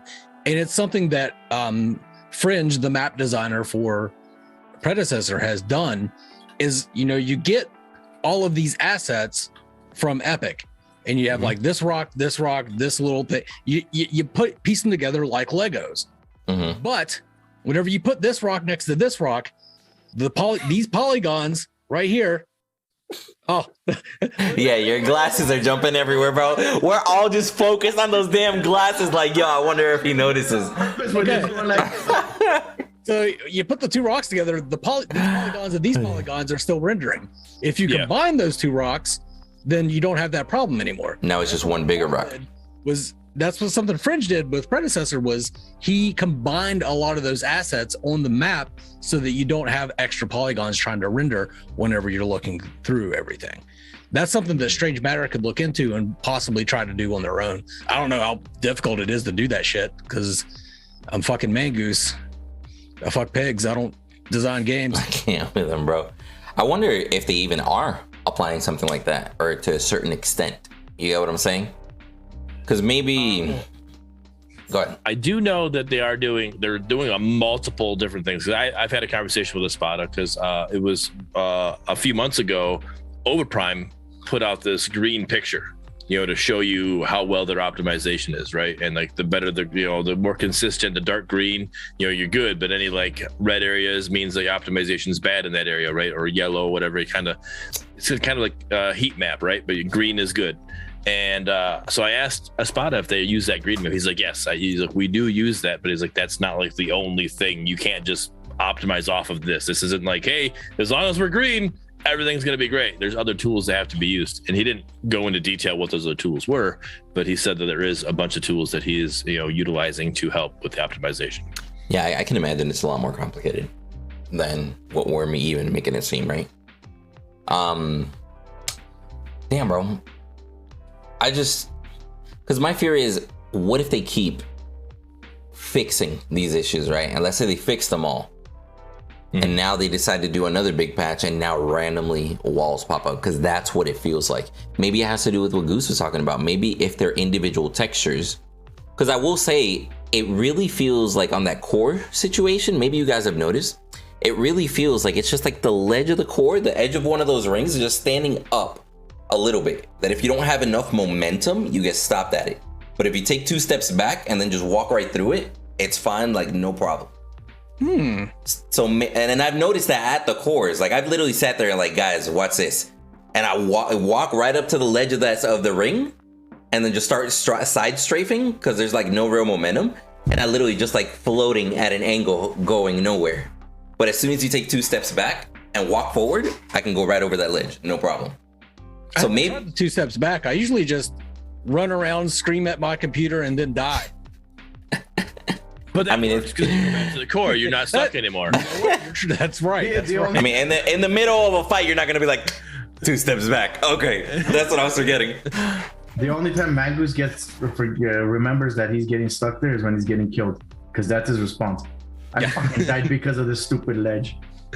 Well, let's be real. I mean, that's how most people get affected. 2 steps back, I'm gonna start shooting back. So, all right, he's gonna be here because he's got to go 2 steps back. I can't with you, bro.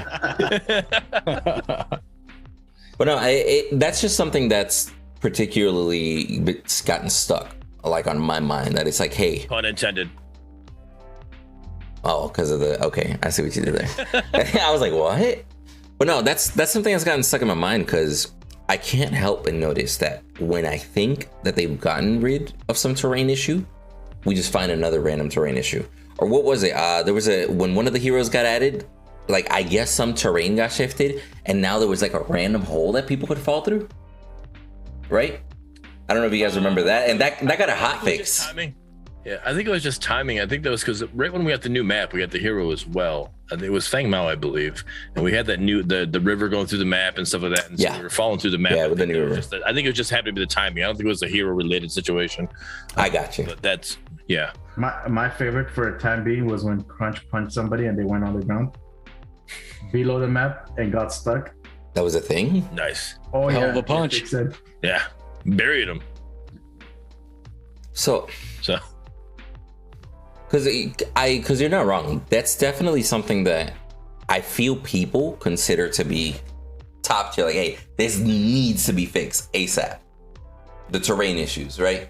But I just also feel like there's little things that can cause them to happen. Like I look forward to the point that they fix everything and then they stop happening, right?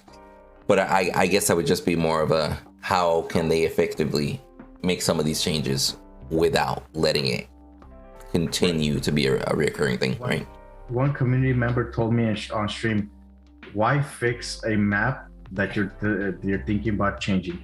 Because that's a good point. Like that they're making a new map, you know what I mean? Well, I mean, hold on. I was gonna say, here's the analogy I'm gonna throw back at you. Why fix a car if you know you're gonna get a new one? Because you still got to get to work. Yes, you're absolutely right. But you feel me? Fix the car so it gets you from point A to point B, and just make sure that it runs as it's supposed to. It's not upgraded and spend crazy money, but just I think you need the car to work. I think they're mostly targeting about whether Fault is, I mean, SMS is actually working on a new map or not. I think their comment was more towards, why are you making this map look so pretty, putting so much time into this one, if in reality you are working on a new one? It sounds a little weird, but that's what I took out of that conversation. I mean, it's a valid point. Why not put the car in the garage for like 2 years and then have it come out all fucked up? Have it come out all fucked up? That was a straight shot at Windu that had nothing to do with the analogy. I hate him, bro. I hate him. I just remembered them. Straight shot at Windu. Hey, you're the one that brought the car analogy. That's on you. You're not wrong, but I gotta show this on screen real quick before people are gonna be like, what the fuck is he talking about? Yeah. So with that argument though, like then we might as well just have the same paint, HUD that we had, that was made from, Windows Paint or whatever it was on or something, and just go from that. Like that's, why not make things better? If we know that it's not going to be here in any near future time, why not make things better for the current player base and anybody who's going to be new until then? Like that's my answer to that person that would ask that question. Yeah. Makes sense. Yeah. And for anybody wondering what was just shown on screen, that was 4 pictures. That's what my car used to be in pristine condition. 2 years at a shop, and I got it returned all fucked up. We're not going to talk about that too much here, but yeah, y'all can believe I'm hurting having to restore my car. So, all right, to end this here. All right. So anything else on there? In terms of do I think Fault is ready for to release free to play as is right now? I strongly believe these devs have proven they can work at a good speed to put out constant content to the community as well as fix issues as they arise.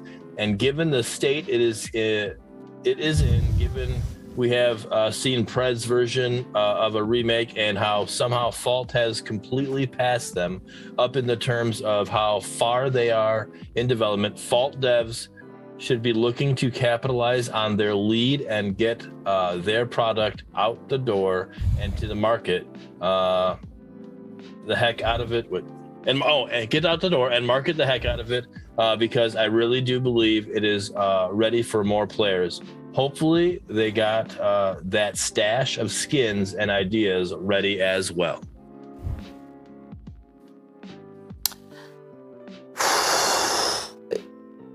So what I would say is I really do feel that Strange Matter needs more like a little bit more confidence as a company, or like give themselves more credit to build that confidence as a company, right? With all the work that they've done and everything. Because we've seen them with every hero release that's more successful and more successful.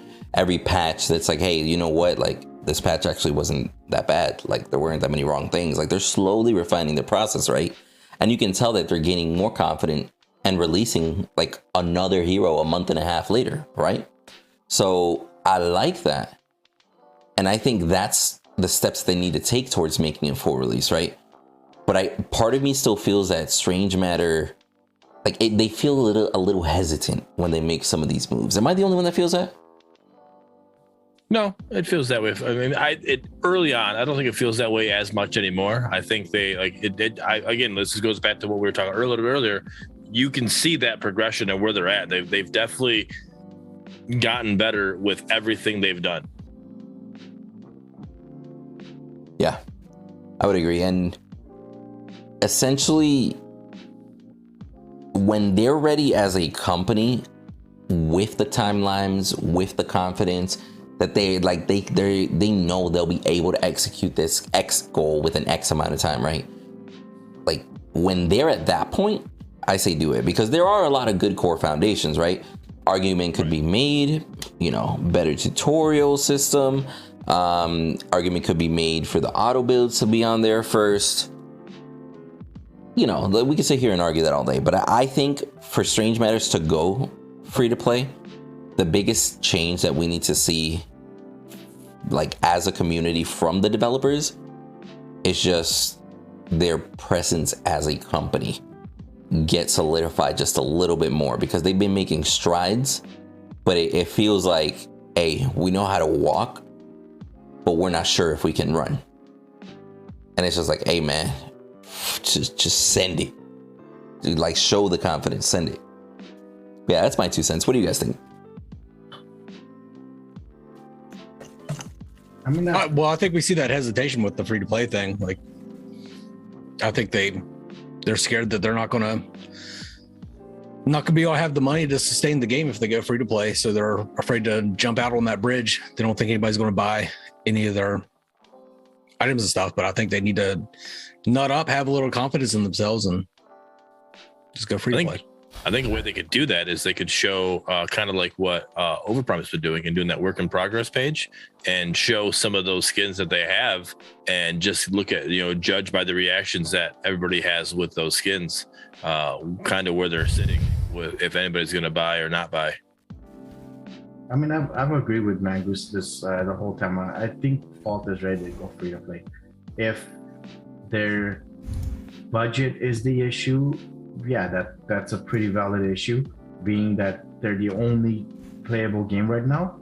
I would understand if they're holding off, but if you ask me, I don't see a huge problem and fault that should be in the way of going free to play.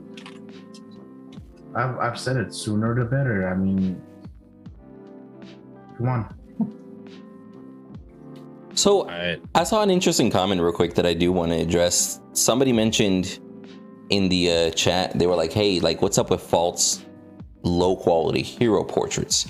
And we actually brought this subject up about the item art, right? That we thought the item art didn't look as high quality because of the size that it was being represented at, right? But like I, for example, have some of these portraits that we're referring to right now. I have some of them right here on the computer, and I'll put it full screen so you guys can see it. These are the portraits that you guys are seeing. But whenever they're in game, they don't look that detailed because they're compressed, they're cropped. You get me? He's got nose piercings? Did you know that? No. That's what I'm saying. I mean, I knew he had the little bull ring, yeah. But like the little three, stems on the bridge of his nose. I didn't know he had that. I guess I've always just been staring at his nipples the whole time. But what happened to him? Does it fold in or something? Every time he lost that in a fight. You imagine? He got punched in the face. But no, like just pulling up some of these on stream. Like these are the exact same portraits that are used. I thought he was talking about the avatars, but yeah, like the PFP avatars. See, yeah. For example, I love that damage, the scratch on his arm, all of that. You don't see it anywhere, like you said, Windu. Since it's a smaller portrait, you don't see the detail. Why do you have a picture of the board in the middle of that? He wants to say something. Lamau. It was for a video. Don't worry about it. You'll find out on Saturday. Just sitting there. I'm like, all right. You'll find out on Saturday. Fucking grinder account? Shit. You'll find out on Saturday. All right. Windu been looking at that picture and sounded like the Fae. I can't with him, bro. He's so dumb, bro. I can't. Get me out. You stupid. So,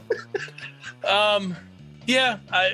So if you're right, Windu, yeah, it's just the way it got rendered down, which it is what it is. I'm not too worried about though if that's what we're talking about. I do think some more avatars coming in would be better. Some little higher quality avatars would be nice as well. But again, I don't know. That's things that are going like that's my little transition to the game and away from the game. I'm more focused on what's going on in the game that I think needs to be better. That's all QOL stuff that can happen later on after full release for all I care, let alone free to play. But free to play, I think they just need to do it. Like they're at like we seen.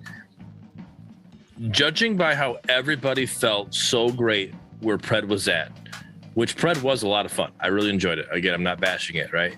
But knowing where that's at and knowing that there's still things for it to work on, everybody loved it.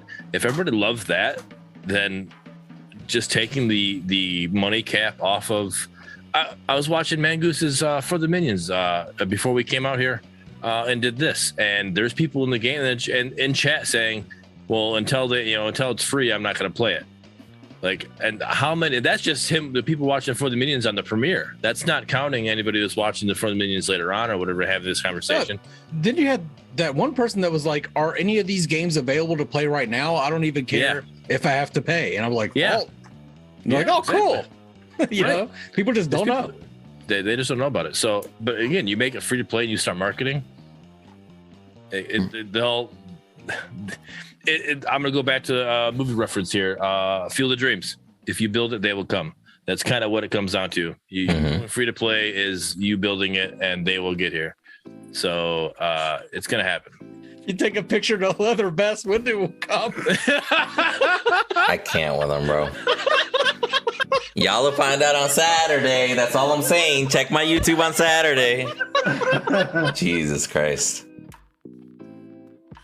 Anyhow, we're for that. We're getting to it too. I didn't have to ask for shit. That shit was public on Predecessor's Discord, bro. I literally just was just like, I know exactly what picture I need to use for this moment. Say less.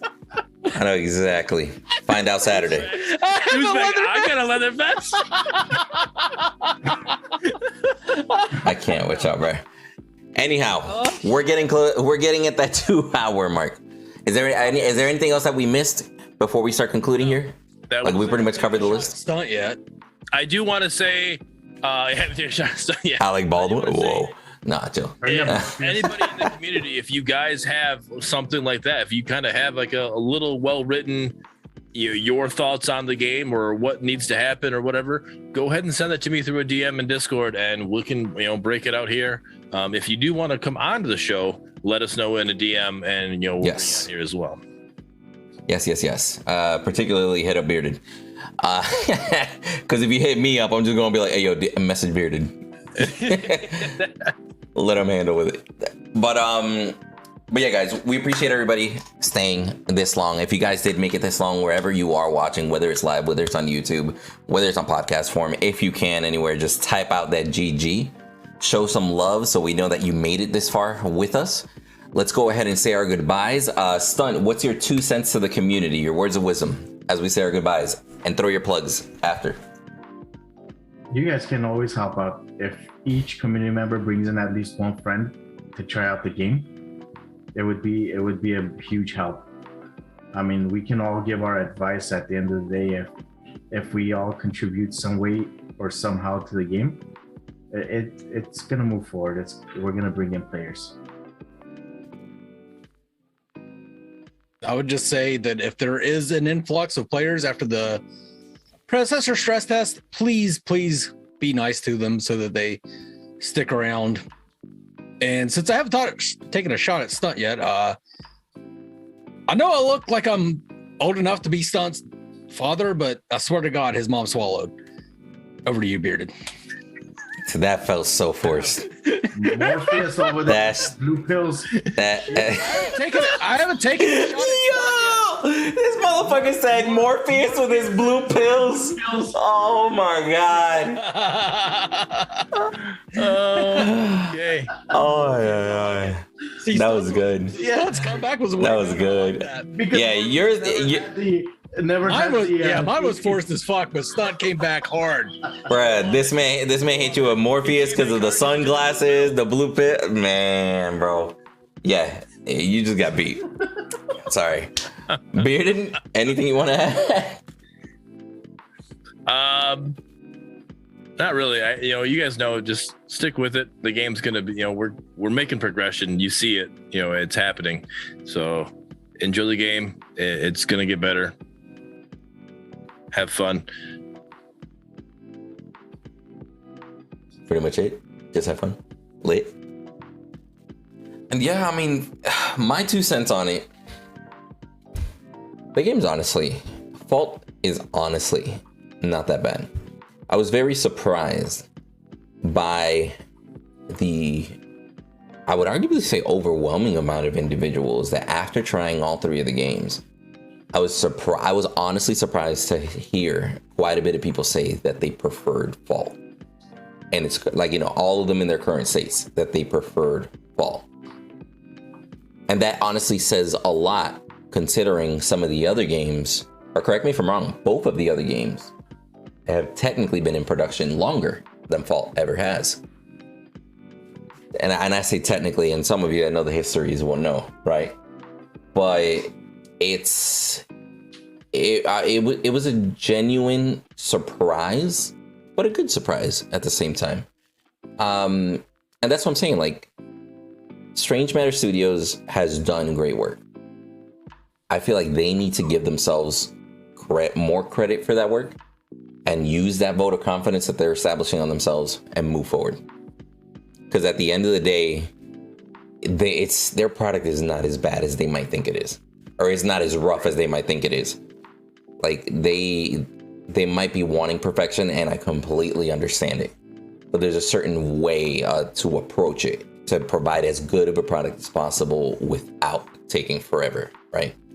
So Strange Matters is doing good. And my message would be not even for the community, for Strange Matters. Like, hey, don't sell yourself short. You guys are actually doing a pretty damn good fucking job, and people are starting to notice more and more. So it's just keeping that steady pace. But yeah, guys, appreciate everybody that joined. Thank you so much for being here. Again, if you haven't typed that GG, we appreciate it. Type that GG down below so we know that you made it this far.